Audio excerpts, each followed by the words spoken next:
পৃথিবীর অনেক তথাকথিত উন্নত দেশ আছে, অনেক সমাজ আছে যাদের চাইতে আমাদের দেশের মানুষজন অন্য ধর্মাবলম্বীদের ধর্মীয় বিষয়ে অতিরিক্ত সহনশীল এবং বিশেষ সংবেদনশীল বিষয়গুলোতে তারা অত্যন্ত যত্নশীল এবং অত্যন্ত সংযমী। এটা আবারও প্রমাণিত হয়েছে।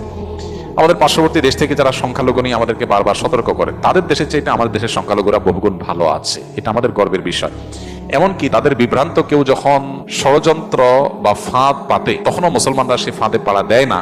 এটা মুসলমানদের বিচক্ষণতার প্রমাণ। এটি হয় মূলত ইসলামের শিক্ষার কারণে। ইসলাম আমাদেরকে ধৈর্য এবং সহনশীলতা এবং সংযমের শিক্ষা দিয়েছে। বিশেষ করে যখন কোনো ঘটনা ঘটিয়ে মুসলমানদেরকে ক্ষতিগ্রস্ত করার চেষ্টা করা হবে, তখন মুসলমান সেটা বুঝতে পেরে সযত্নে সেটাকে অ্যাভয়েড করতে পারা, এটা আমাদের মুসলমানদের সাফল্য এবং ইসলামই আমাদেরকে এই শিক্ষাটা দিয়েছে, ধৈর্যশীলতার শিক্ষা।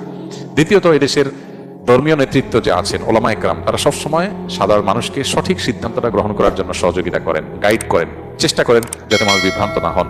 এই জন্য সঠিক সময়ে সঠিক পরামর্শটা ওলামা একরাম দিয়ে থাকেন, যার ফলশ্রুতিতে এই দেশে ইতিহাসে কখনো ধর্মীয় দাঙ্গা বলতে যা বোঝানো হয় সেরকম কোনো কিছুই ঘটে নাই।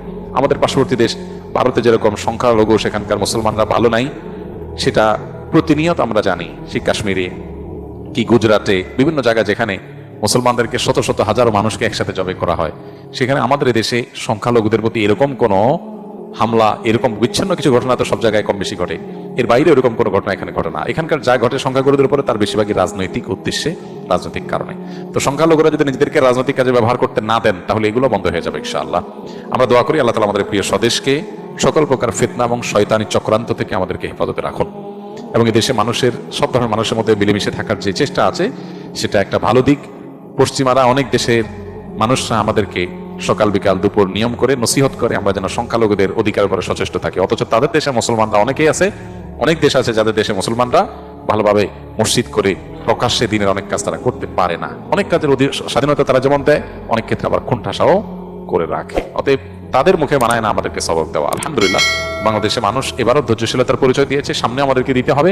তবে যখন যতটুকু প্রতিবাদ, আন্দোলন, সংগ্রাম করা দরকার হবে, আমরা আশা করবো যে ওলামা একরাম, আমাদের সিনিয়র ওলামা একরাম আমাদেরকে গাইড করবে এবং সেই অনুযায়ী আমরা পরিচালিত হব। আল্লাহ তাআলা আমাদেরকে সংযমী জীবনযাপন করার তৌফিক দান করুন। যে সময় যে পদক্ষেপ গ্রহণ করলে মুসলমানদের স্বার্থ রক্ষা হবে, আল্লাহ তাআলা সেই সময় সেই পদক্ষেপ গ্রহণ করার তৌফিক আমাদেরকে দান করুন।